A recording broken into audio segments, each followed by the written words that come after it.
The Crime Channel. My name is Huda London. This is for entertainment purpose only. This is the Idaho, Moscow quadruple murders. Stacey Wells Chapin, that is Ethan Chapin, his mother, wrote this a couple of months ago.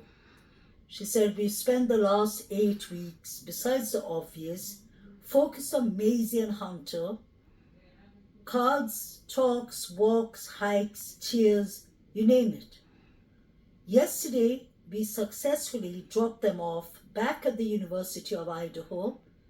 Hunter was very glad to be back at the Fraternity, and Maisie was warming up to the idea. But it was so good to hear all the girls squeal and delight upon seeing her. It did this mama's heart good to hear it. The support from the University of Idaho and the Moscow Police Department, the ISP, has been profound. Maisie and Hunter are rock stars, and we couldn't be more proud of them. Their job now is just to be kids, start where they left off, keep goals and aspirations in mind." Now this is the part I found to be very interesting. She said, "For an update, anything we, Ethan, had is now frozen with the defense. For us, it involves 2 vehicles, E's belonging, that's Ethan's belonging, and a nice set of golf clubs. We've met the prosecutors, handled media inquiries, hopefully respectfully.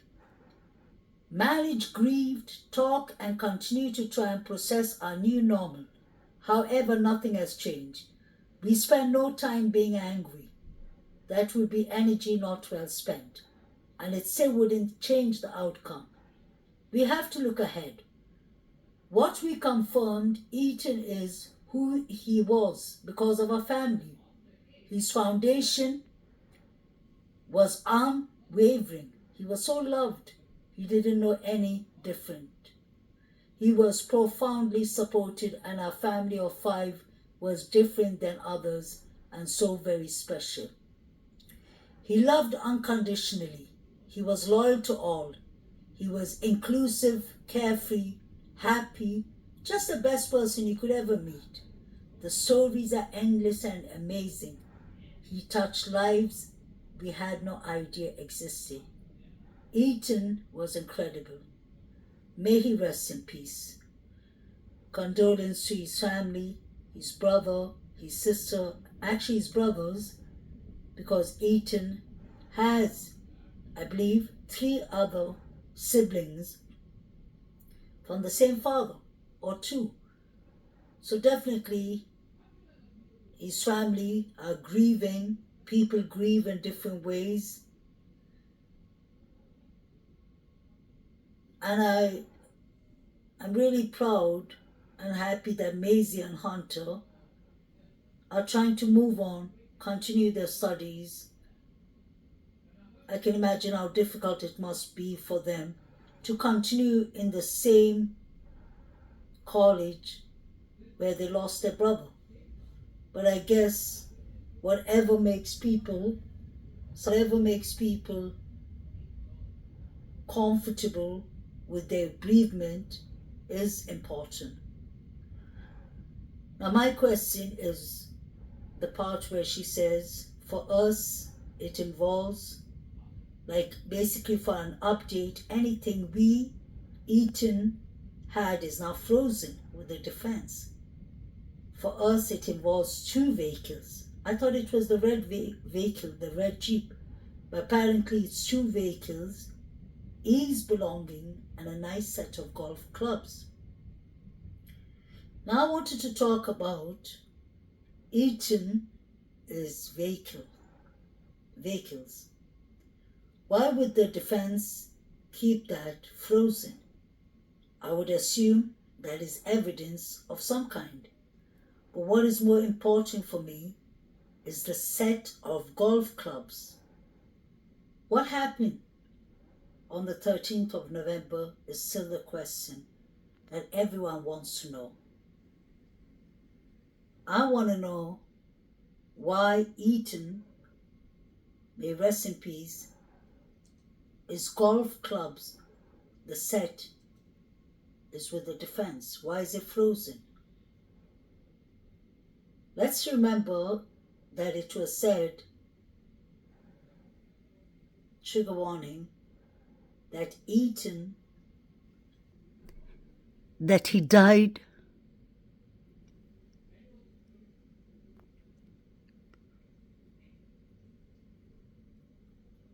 he got a slice in his throat, and it was also said that Eaton was found at the doorway of Xana. The recent 911 transcripts that came out and the new information that has leaked from Dateline stated that his legs were carved. It was not only a knife that was used, sharp edge object was used, especially with the couple, E and Xana. I wonder if E's golf set, golf sticks, were used to maybe carve his legs, unfortunately. Or maybe they used it to beat up the victims. The reason I say that is why else would his golf set be frozen into evidence? Hunter Johnson spoke a lot about E at the memorial. He spoke about them playing golf. Xana and Emily, his girlfriend, would run around and pick up the balls, the golf balls. Pay attention to the fact that Hunter Johnson was at least 3 of the noise complaints when the police came over. We could see Ethan's golf set in the spare vacant room. I wonder if somebody was hiding. The suspects were already inside the house, hiding and waiting for the victims to come home. They could have been hiding in the first floor, in the vacant room, or in the closets.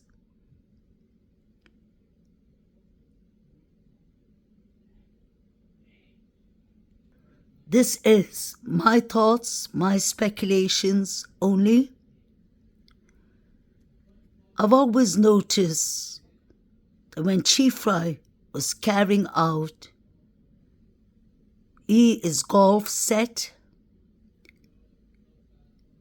you can clearly see that there are a couple of golf sticks missing.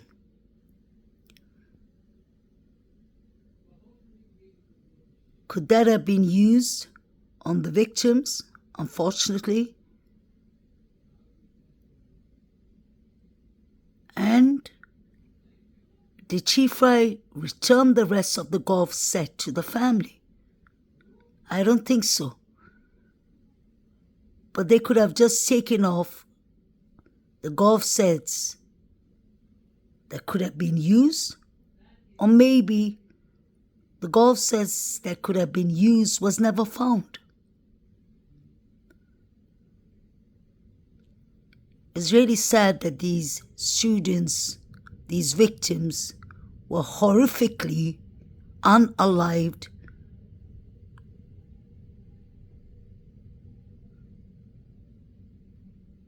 And the surviving roommates are trying to tell us they did not hear anything. Although they were texting each other, sending messages, calling each other, taking pictures, probably sending it to Saeed and the grub truck people and the Banfield people. Lord knows.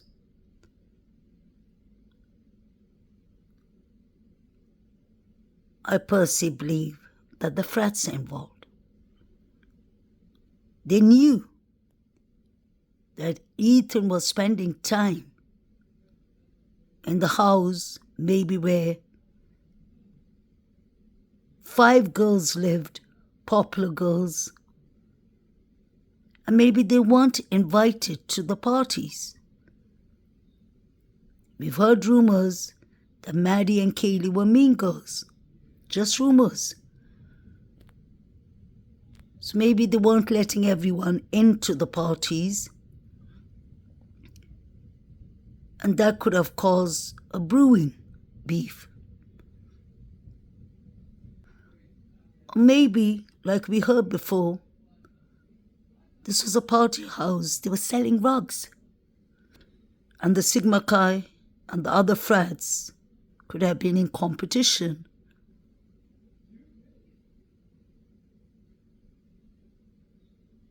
Of selling rugs and getting customers.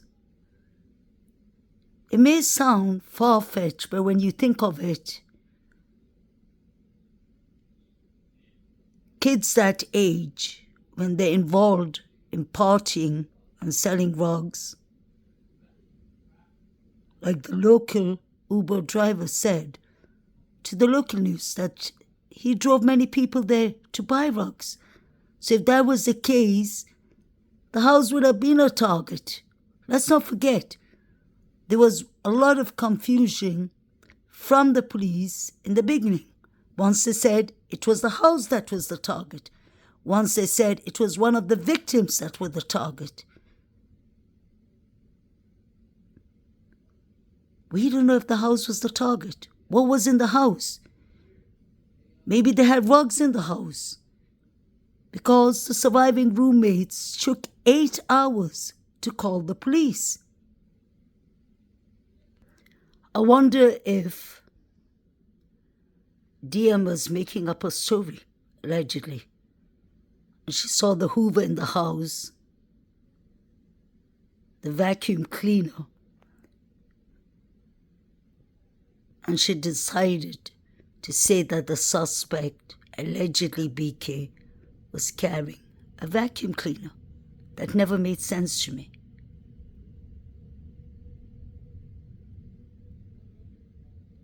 Chief Wright told us that he rented the U-Haul to take back the items of the victims to their families. But yet again, the Chapins said they never received the golf set and the 2 vehicles. They're frozen in time.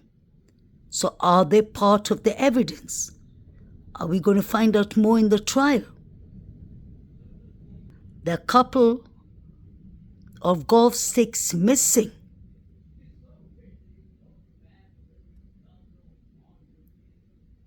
Did they use that on E? Possibly to carve his legs, unfortunately. One suspect, like BK, wouldn't have a motive to go and carve Ethan's legs, because he would have been thinking of just running out. He came face to face with DM, allegedly, and he didn't even touch or hurt her. So what would make us believe that he would carve Ethan's legs? I believe, in my personal opinion, it was the Banfield boys and the Sigma Chi frats boys, because there was brewing beef there. And if you pay close attention to the timelines, the previous timeline, between 3 to 4, it'll make more sense to you. That's the reason I've always stick with my theories. I was the only one talking about the frats in the first couple of months, before people started realizing where I was going with my theory and my analyzations.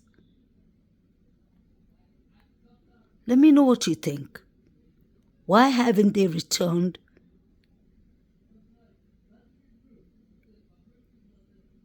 Ethan is golf set and his red Jeep? Did something happen to the couple on the way from the Sigma Chi fraternity? Let's not forget, Bethany Funk called DM and she said she thought she saw Xana in black clothing. That means she saw Xana. That clearly proves that she saw Xana. Is that the escapatory evidence that Ann Taylor could be talking about? Was Ethan's Jeep attacked? Did they find any evidence inside his Jeep? Or did the couple walk back from the Sigma Chi fraternity party? And did they get attacked there? Why is DM saying that she saw Xana on the floor? She thought she was unconscious. She would have seen Ethan first because he was found on the doorway, allegedly. Isn't it strange that BF and DM never mentioned seeing Ethan?